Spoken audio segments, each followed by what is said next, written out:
Presenting Civil Guruji app available in Google Play Store. Download now. नमस्कार दोस्तों, मैं engineer Riyazuddin आप सभी का स्वागत है आपके अपने YouTube channel civil Guruji the civil engineer training institute में। आज के इस वीडियो में हम बात करेंगे पाइल फाउंडेशन के इंस्टॉलेशन प्रोसेस के बारे में। स्टेप बाय स्टेप किस तरीके से हम लोग पाइल फाउंडेशन को इंस्टॉल करते हैं, तो वीडियो को देखने के लिए लास्ट तक जरूर बने रहें। फर्स्ट पॉइंट है हमारा कि पाइल फाउंडेशन हम किसे कहते हैं। बेसिकली जो फाउंडेशन होता है वो दो टाइप का फाउंडेशन होता है। पहला जो फाउंडेशन हमारा शैलो फाउंडेशन, दूसरा हमारा डीप फाउंडेशन। डीप फाउंडेशन हम उसे कहते हैं जिस फाउंडेशन का विड्थ हमेशा उसके डेप्थ से कम होता है, तो उस फाउंडेशन को हम लोग डीप फाउंडेशन कहते हैं। उसका जो टाइप होते हैं पाइल फाउंडेशन, पियर फाउंडेशन और वेल फाउंडेशन। तो पाइल फाउंडेशन जो है वो एक डीप फाउंडेशन का ही टाइप है।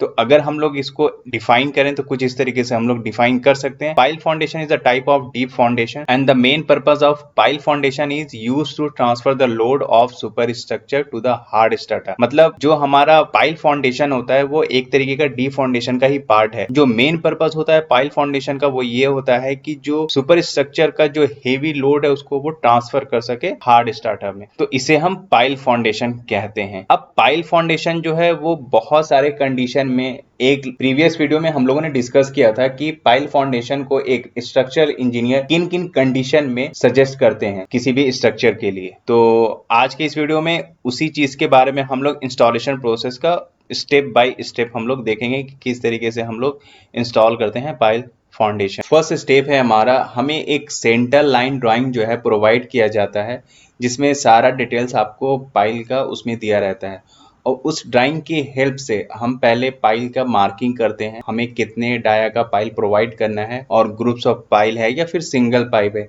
ये सारी चीजें जो है ड्राइंग में मेंशन होता है, उसके अकॉर्डिंग पहले हम लोग मार्किंग कर लेते हैं। अब जैसे आप देख रहे हैं कि ये हमने एक पाइल को मार्क किया है, इसी मार्किंग पर हम लोग क्या करेंगे कि हम अपना ऑगर को सेट करेंगे।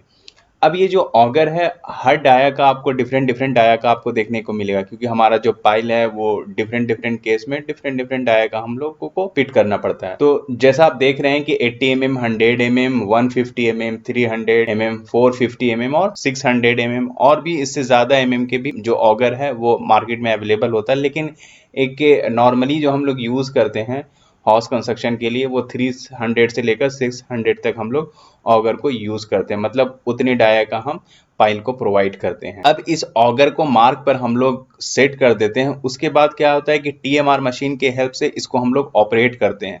उसके बाद धीरे धीरे क्या इसको हम लोग एक्सकवेट करते रहेंगे। जैसे जैसे एक्सकवेट करते रहेंगे हम जो भी हमारा रिक्वायर्ड डेप्थ है उसके अकॉर्डिंग हम लोग इसको एक्सकवेट करेंगे। अब जब धीरे जैसे जैसे हम लोग नीचे जाते रहते हैं पिट में, तो उसमें क्या होगा कि हमारे जो पाइल के वॉल जो है उसकी जो मिट्टी है वो कोलैप्स होने लगेगी, क्योंकि वहाँ की मिट्टी बहुत लूज होती है, तो जिसकी वजह से कोलैप्स होना शुरू हो जाता है। अब ये कोलैप्स से बचने के लिए जो हम लोग क्या करते हैं कि बेंटोनाइट एक पाउडर आता है उसको हम लोग यूज करते हैं। बेंटोनाइट पाउडर एक येलो कलर का पाउडर होता है, उसको हम लोग पानी में मिक्स कर देते हैं और एक स्लरी टाइप का बन जाता है। तो उसी जो बेंटोनाइट स्लरी होता है हम लोग क्या करते हैं कि जैसे जैसे हम लोग एक्सकेवेट करते हैं बेंटोनाइट स्लरी को हम लोग उसमें डालते रहते हैं, क्योंकि जब हम लोग एक्सकेवेट करेंगे तो हम लोगों को पानी की रिक्वायरमेंट भी होती है। तो उसी पानी में हम लोग क्या करते हैं कि बेंटोनाइट स्लरी को ही हम लोग उसमें डालते हैं। तो वो क्या करते रहेगा कि वो आपके जो जो पाइल का जो सरफेस है उस पर एक थिन लेयर बनाता रहता है, तो जिसके वजह से क्या होता है कि आपके सॉइल को कोलैप्स नहीं होने देता है। अगर उस कंडीशन में भी मतलब बेंटोनाइट पाउडर प्रोवाइड करने के बाद भी अगर कोलैप्स हो रहा होता है तो उस केस में हम लोग केसिंग पाइप यूज करते हैं। एक्सकेवेशन होने के बाद जो नेक्स्ट स्टेज है हमारा वो है कि पाइल केज को हम सेट करेंगे।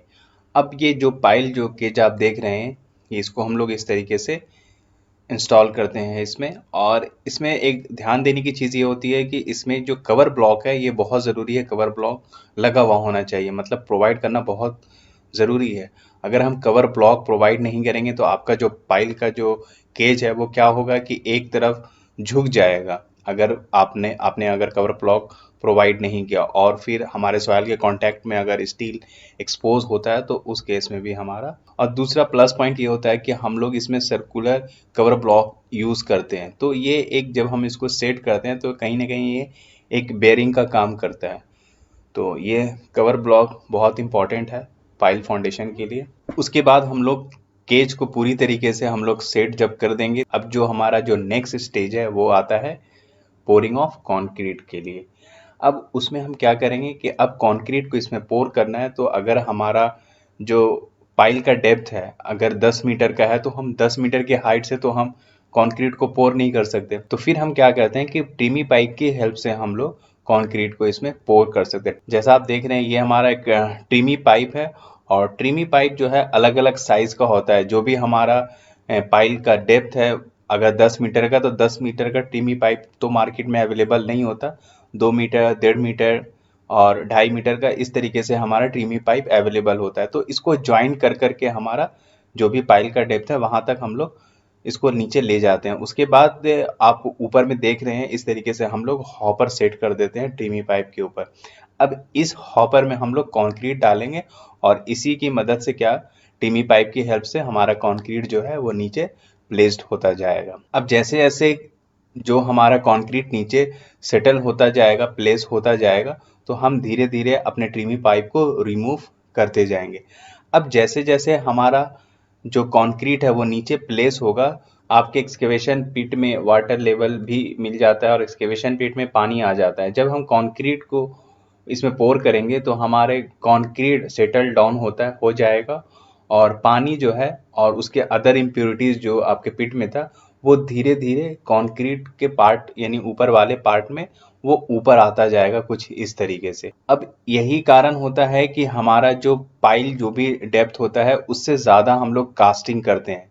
मतलब जो भी हमारा कट ऑफ लेवल होता है, कट ऑफ लेवल उस लेवल को कहते हैं कि जहां हमें पाइल कैप बिछाना हो, यानी पाइल कैप का स्टील प्रोवाइड करके वहां से पाइल कैप हम लोगों को सेट करना होता है, इंस्टॉल करना होता है।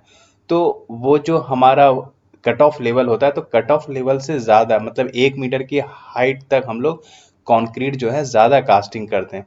उसका रीज़न ये होता है कि जब हम कंक्रीट जब पोर करते हैं, जो उसकी इम्प्योरिटीज़ वगैरह जो वाटर है तो वो ऊपर पार्ट में चला आता है। तो आने की वजह से क्या होता है कि ऊपर वाले जो पार्ट का जो कंक्रीट का जो स्ट्रेंथ है वो बेकार हो चुका होता है, वो हमारे लिए सही नहीं है। तो वो हमारा जो एक्स्ट्रा एक्स्ट्रा जो कास्टिंग हो गया है उसको हम फिर क्या करेंगे, हम लोग चिपिंग करेंगे। चिपिंग करने के बाद उसका जो रेनफोर्समेंट जैसा आप देख रहे हैं इस तरीके से हम लोग चिपिंग करते हैं। चिपिंग करने के बाद ये चिपिंग मतलब ये वाला जो पार्ट है ना, इसका पूरी तरीके से स्ट्रेंथ बेकार है, क्योंकि इसमें बहुत सारी इम्प्योरिटीज वगैरह इसमें मिक्स्ड है इस कंक्रीट में। तो इसीलिए हम लोग इसको चिपिंग करके इसको रिमूव कर देते हैं और इसका जो पूरी तरीके से कट ऑफ लेवल तक हम यानी पाइल को चिप कर देते हैं। चिपिंग करने के बाद पीसीसी वगैरह प्रोवाइड करने के बाद हम पाइल कैप का रेनफोर्समेंट यहाँ पर हम लोग डालते हैं। फिर पाइल कैप में ही हमें पियर का रेनफोर्समेंट डाल के फिर कास्टिंग होता है। तो कुछ इस तरीके से हम लोग पाइल का इंस्टॉलेशन करते हैं। तो आई होप कि इस वीडियो से आपको समझ में आया हो कि किस तरीके से हम पाइल को इंस्टॉल करते हैं। तो अगर आपको ये वीडियो इंफॉर्मेटिव लगा तो ज़रूर आप अपने दोस्तों के साथ शेयर करें। तो मिलते हैं नेक्स्ट वीडियो में एक नए टॉपिक के साथ, तब तक के लिए नमस्कार।